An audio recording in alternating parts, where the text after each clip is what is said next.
Welcome to the Learning Pines YouTube. We hope this video helps. You start by opening the source and destination sheets. Make sure you can view the source.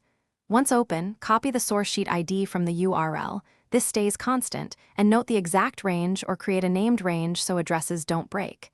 Next, in the destination sheet, pick the cell where data will land and type equals import range. Sheet ID, Sheet 1, A1, C100. Do this now, because import range is the quickest way to link live data between sheets. Once you enter the import range formula, you'll likely see #ref. Until you click Allow Access, do that promptly so data flows. Then refine the import.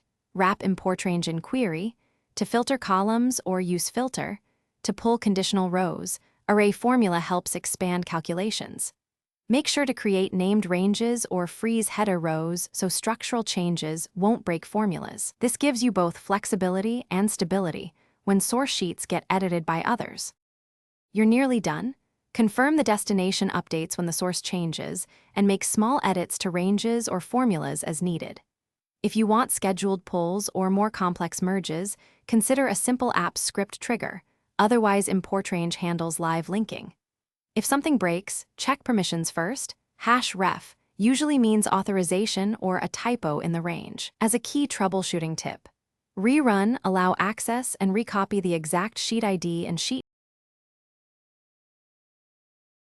Thanks for watching. Consider subscribing if we helped you.